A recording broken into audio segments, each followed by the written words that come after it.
जय जगन्नाथ बंधुरा आज के जगन्नाथेर नाम दिए भिडियोटा शुरू करছি কেননা স্নান যাত্রা স্পেশাল একটা রেসিপি তোমাদের সাথে শেয়ার করব যেটা হচ্ছে জগন্নাথের 56 ভোগের অন্যতম একটা ভোগের রেসিপি মগজ লাড্ডু বা মগজ নাড়ু।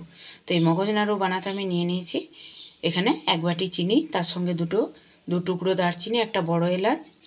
এখানে নিয়ে নিয়েছি এক বাটি আটা, এটা কিন্তু হোল হুইট আটা, যেটা গমের আটা, যেটা রেগুলার আমরা রুটি খাই। আর এখানে নিয়ে নিয়েছি এক বাটি মতো ঘি। আর এই ঘিটা বলে রাখি আমার বাড়ির বানানো, তোমরা সবাই জানো মোটামুটি। তো চলো ভিডিওটা দেখো আমি কিভাবে বানাচ্ছি। প্রথমে দারচিনির টুকরো, এলাচ, চিনি একসাথে মিক্সিতে গুঁড়ো করে নেব। চিনিটা মিক্সিতে গুঁড়ো করে নিয়েছি। এখন গ্যাস দিলে একটা ভারী ধরনের কড়াই বসাতে হবে। পাতলা বাসন বসালে চলবে না, এরকম মোটা পুরু, তাহলে কি আটাটা ভাজলে তলে লেগে যাবে না।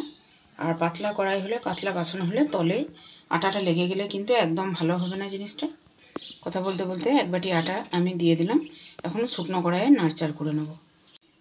এখন দিয়ে দিচ্ছি ঘি।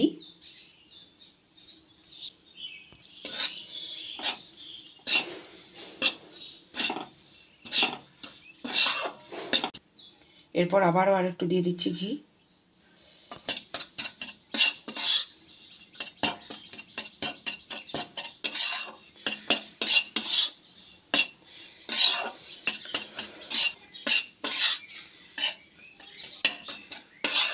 পুরী যারা গেছো বন্ধুরা, পুরী জগন্নাথের ভোগ যারা খেয়েছো তারা সবাই জানো মোটামুটি যে জগন্নাথের সমস্ত রেসিপি কিন্তু ঘিতে তৈরি হয়।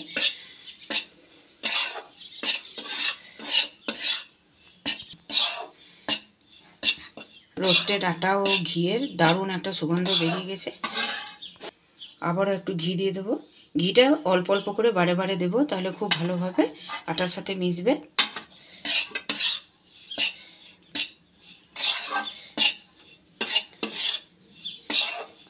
আগামী স্নান পূর্ণিমা উপলক্ষে অনায়াসে এটা বানিয়ে বাড়ির জগন্নাথ দেবকে ভোগ নিবেদন করতেই পারো, এমনকি সামনে রথযাত্রা স্পেশাল। আর বন্ধুরা একটা প্রসঙ্গত কথা বলে রাখি, ভগবান জগন্নাথ দেব যখন রথে অধিষ্ঠান করেন তখন কোনো রকম অন্ন ভোগ বা কোনো রকম ভিজে ভোগ দেওয়া হয় না, শুকনো ভোগ দেওয়া হয়, এরকম ধরনের লাড্ডু, গজা, খাজা, এই সমস্ত। তো রথযাত্রার দিনেও এই লাড্ডু রেসিপিটা বানিয়ে জগন্নাথ দেবকে অনায়াসে ভোগ নিবেদন করতে পারো।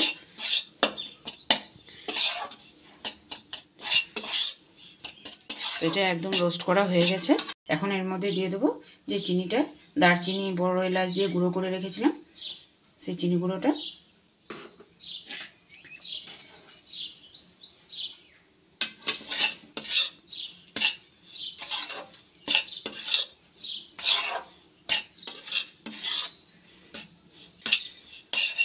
চিনি গুঁড়োটা দিয়ে নাড়াচাড়া করতে থাকবো।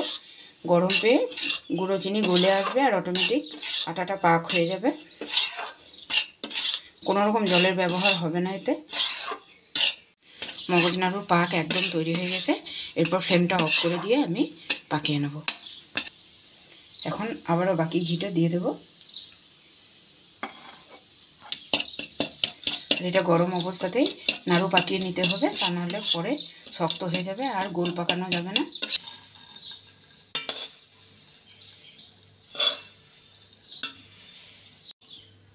এখন হাতের মধ্যে একটু ঘি বুলিয়ে নিয়ে মগজ নাড়ু পাকিয়ে নেব।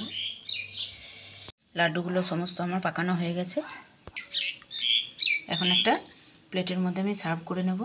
আর বন্ধুরা মোটামুটি তোমরা সবাই জানো জগন্নাথের পুরী ভোগ মাটির বাসনপত্রে ব্যবহার হয়। তো এক্ষেত্রে আমার কাছে মাটির বাসন ছিল না, আমি বাড়ির নতুন বাসনে, যেগুলোতে আমি ঠাকুর ভোগ নিবেদন করি, সেই বাসনের মধ্যেই আমি সাজিয়ে নিচ্ছি।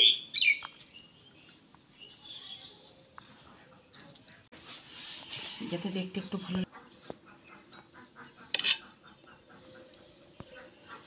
তাহলে রেডি হয়ে গেছে আমার জগন্নাথের প্রিয় ভোগ মগজ লাড্ডু। তো তোমরা বাড়িতে এইভাবে একবার বানিয়ে দেখতে পারো, ঠাকুরকে নিবেদন করে দেখো। আর ভিডিওটা কেমন লাগলো বন্ধুরা অবশ্যই আমাকে কমেন্ট করে জানিও। আর আজকে চ্যানেলে যারা প্রথম দেখছো আমার ভিডিও, তারা অবশ্যই চ্যানেলটাকে সাবস্ক্রাইব করে পাশে থাকা বেল বাটন ক্লিক করে নোটিফিকেশান অল করে রেখো। তো তাহলে আজকে এই পর্যন্তই, ফিরে আসছি আবার অন্য কোনো দিন অন্য কোনো জিভে জল আনা রেসিপি নিয়ে। ততক্ষণের জন্য জয় জগন্নাথ, শুভ রথযাত্রা। সবাই ভালো থেকো, সুস্থ থেকো।